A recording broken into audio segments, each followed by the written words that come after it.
You didn't say anything cruel. You didn't roll your eyes or ignore their messages. You simply said, "Not tonight. I'm staying in." And suddenly, the room went quiet. Someone cracked a joke. "Oh, she's too cool for us now." And others laughed, half meaning it, half not. You smiled politely, but deep down, it stung more than you expected. You weren't trying to be distant. You weren't judging them. You just didn't have the energy to pretend you were having fun when you weren't. But in that small act of honesty, something invisible shifted. And now, you find yourself wondering, when did being real start looking like being rude? We live in a world that values showing up, staying connected, saying yes, more than no. But for many of us, saying no is the only way we protect what's real inside. Still, it's hard not to feel misunderstood. And maybe that's because there's a belief deeply rooted in our culture that shapes how people see you the moment you choose to step away. There's a saying many Americans grow up hearing, often slipped casually into conversations. You need to be more outgoing if you want people to like you. At first glance, it sounds helpful-like, a gentle push toward confidence and connection. But behind its friendly tone is an unspoken rule that social presence is not just appreciated, it's expected. And when you don't meet that expectation, the labels start to appear. Antisocial, aloof, too good for us. Sometimes it's said with a smile, sometimes behind your back. But either way, the implication is clear. If you don't show up often, stay long, or blend in easily, there must be something wrong with you. Not sad, not tired, not different, just difficult. This way of thinking isn't new, it's deeply embedded in modern Western culture. In workplaces, those who speak the loudest often get heard first. In school, participation points reward those who raise their hands. In dating, the extroverted charm is often favored over quiet depth. And in friendships, especially among younger generations, social activity is frequently used as a marker of loyalty. We are conditioned to believe that extroversion equals warmth and introversion equals distance. The more events you attend, the more fun you appear to be. The more fun you are, the more likable you become. So when someone breaks, this rhythm stays home, doesn't reply immediately, or needs time alone, they become the different one. Not in a mysterious, appealing way. In a way that makes others quietly question their intentions. This can be especially true in tight-knit social circles where group dynamics matter. If you skip a gathering, people don't just notice your absence, they interpret it. She probably thinks she's too busy for us. He's been acting distant lately. They're not really making an effort anymore. But what if none of that is true? What if some people just recharge differently? What if saying no to the party is actually saying yes to your mental clarity? What if solitude isn't a rejection of others, but a recognition of self? Still, when the cultural norm leans heavily toward being seen, heard, and always available, the choice to step away often feels like a rebellion. And rebels, even quiet ones, tend to get misunderstood. Of course, not everyone means harm.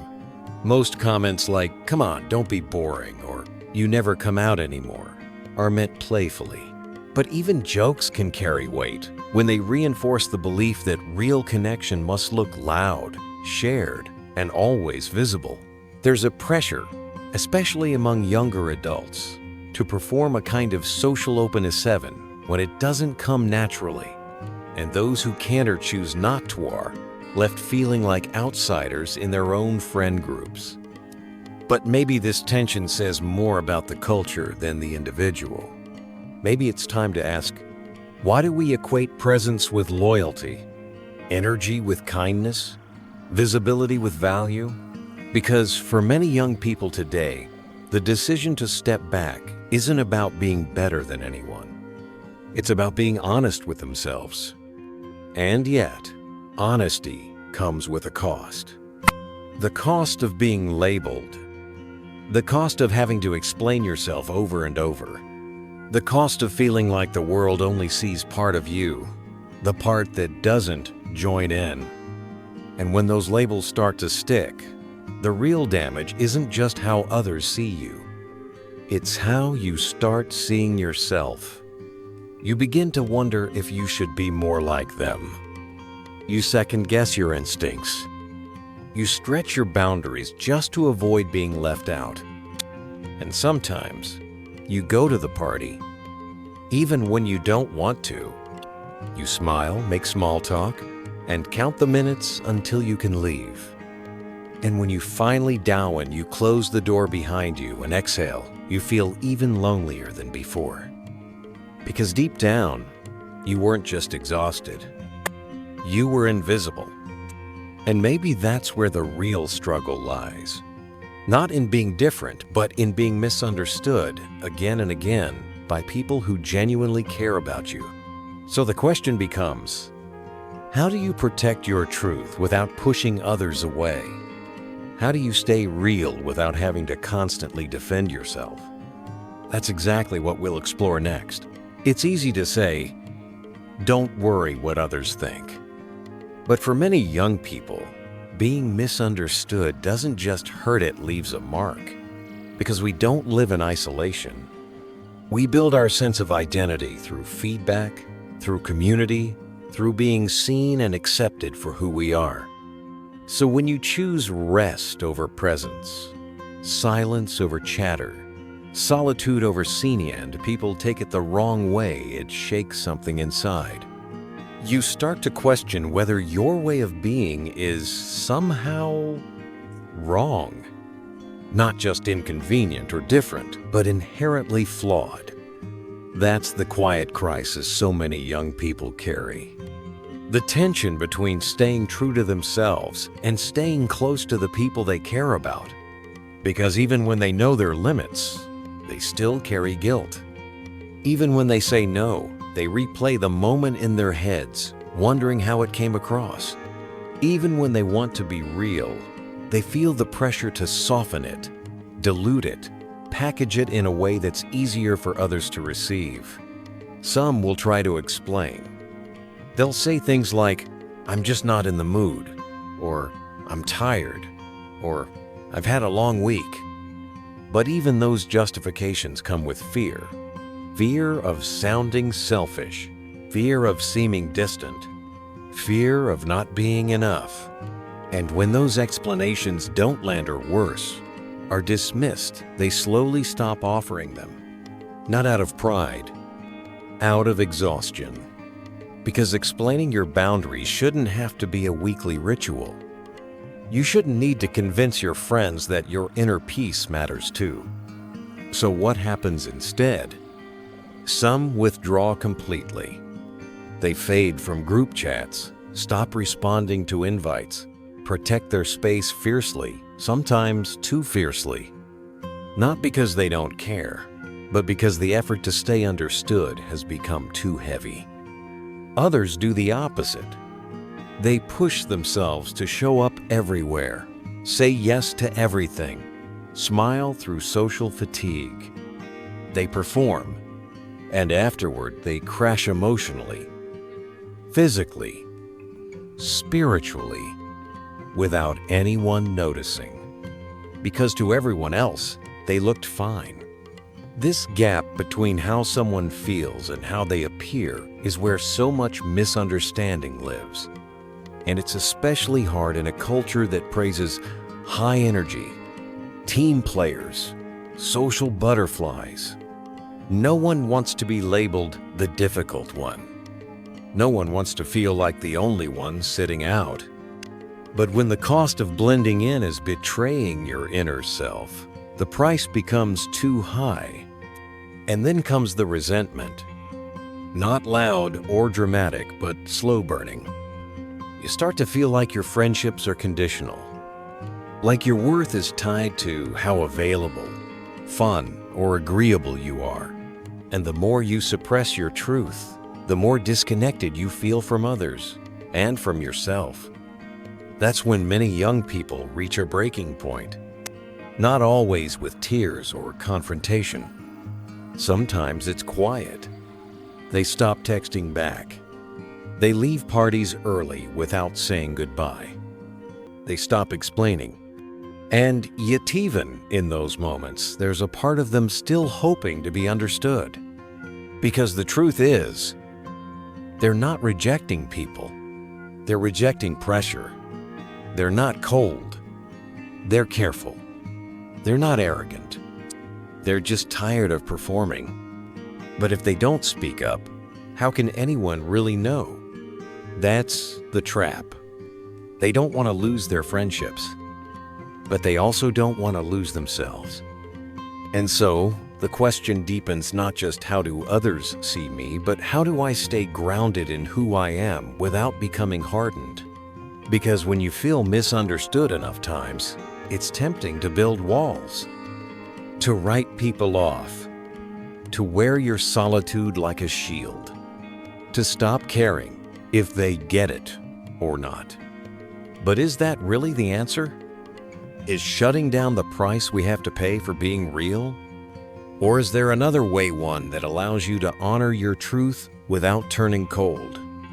A way to protect your boundaries without building barriers? That's the journey we'll take next. There comes a moment after the explanations, the guilt, the emotional tug of war when you stop asking, how do I make them understand? And instead ask, do I understand myself enough to not need their approval? That's the quiet shift. It doesn't happen overnight, but it begins when you realize that peace isn't found in being understood by everyone. It's found in not abandoning yourself, even when no one else seems to get it. Too often, we confuse kindness with compliance. We believe that saying yes is the polite thing, the good thing, the caring thing. But sometimes, the kindest thing you can do for yourself and others is to say no, clearly and calmly, without guilt. This isn't cold. It's clear. It's not arrogance, it's alignment. You're not responsible for how others interpret your truth. You're only responsible for expressing it with integrity. And that's where maturity starts to bloom, not in how loudly we defend ourselves, but in how softly we can hold our ground. You don't need a long justification for taking care of your energy. You don't need to apologize for honoring your boundaries. You don't need to rehearse reasons for why you skipped the party or left early. Sometimes, the most radical thing you can say is simply, "This is what feels right for me right now," and mean it. Still, we live in a culture that rewards over-explanation. We're trained to soften our no with 20 layers of context just to avoid disappointing people. But what if we could unlearn that? What if we stopped treating our needs like inconveniences? What if we could stand in our truth not like a wall but like a tree, firm, rooted, and still able to sway?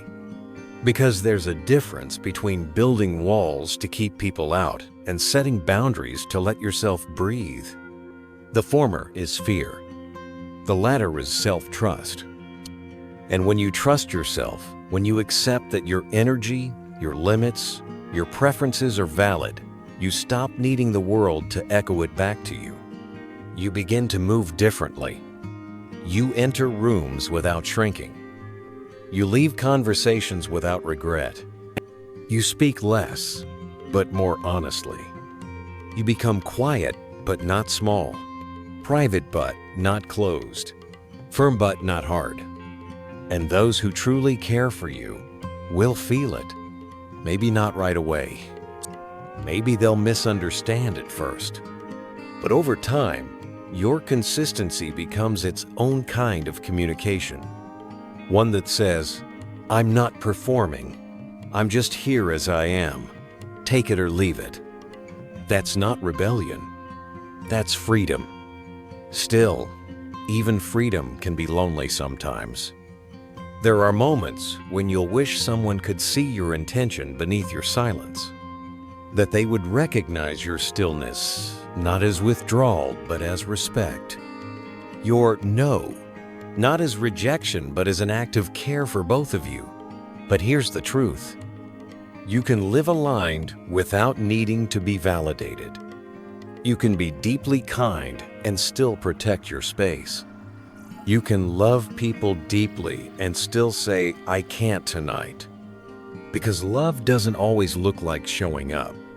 Sometimes, love looks like staying home so you can show up better next time. So no, you're not Chan. You're not difficult. You're someone who refuses to betray yourself for the comfort of others. And if that makes people uncomfortable, let it. Let them sit with that. You don't have to fix it for them. Because your job is not to be everyone's idea of friendly. Your job is to be real, to be whole, to be well. Still, we're not trying to build a life where we're constantly defending our truth. We're trying to build a life where that truth can live quietly, confidently, and kindly. And that brings us to the next part of the journey. Not just about setting boundaries, but about learning how to stay soft inside them. Because the real challenge isn't just protecting your truth. It's doing so without becoming bitter, defensive, or shut down. So how do we live gently, without shrinking, without hardening, without needing the world to understand us first? Let's explore that. Next, there's a delicate balance between staying soft and staying safe, between being true to yourself and still letting others in. Because after enough misunderstandings, it's tempting to armor up, to turn your calm into distance, to wrap your quiet in sarcasm, to meet judgment with coldness. But that's not who you are. You didn't choose solitude to be better than anyone. You chose it because your inner world matters. Because peace, to you, isn't found in the noise, it's found in the pause. So how do you live with that truth, without needing to prove it? Start by redefining connection. It's not about how often you show up, but how honestly you do. It's not about attending every event, but being fully present in the moments that matter. You don't need to be everywhere to be a good friend. You just need to be real wherever you are. Let your life be shaped by alignment, not obligation. By sincerity, not performance. And by gentle boundaries, not walls of silence. You can decline an invitation without closing your heart. You can be unavailable without being unkind. You can say, not today, and still love deeply. Because the goal isn't to explain yourself into exhaustion. It's to build a way of being that feels whole, even when others don't fully get it. And that's where your strength lives. In the quiet steadiness of someone who chooses to stay soft. Not for approval, not for control, but because it's who they are. Still, that doesn't make the path easy. Living this way takes courage. And it helps to be reminded that you're not alone. So, in this final part, let's bring it all together. Not just as an idea, but as a way of living that leaves room for both truth and tenderness. It's not always easy to live in a way that honors your own rhythm, especially in a world that celebrates noise, urgency, and constant connection. But living softly is not a weakness. And being misunderstood doesn't mean you're doing life wrong. Sometimes, being true to yourself will cost you comfort. It might cost you closeness with people who only value you when you mirror them. But what you gain is something far more lasting: clarity, integrity, and the quiet peace of knowing you didn't abandon yourself to belong. You are allowed to choose rest over noise, stillness over appearance, depth over performance. And in doing so, you may not always be understood, but you will always be whole.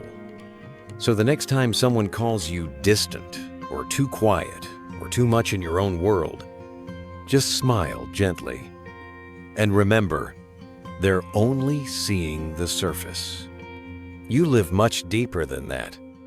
If this message resonates with you, if you've ever felt the weight of staying true in a world that doesn't always get it, know that you're not alone. There are more of us than you think. Thank you for being here.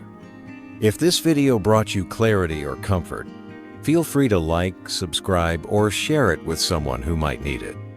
And in an upcoming video, we'll explore the hidden cost of another common belief you've probably heard all your life. You might be surprised how much it shaped the way you see yourself. Until then, stay soft, stay steady, stay true.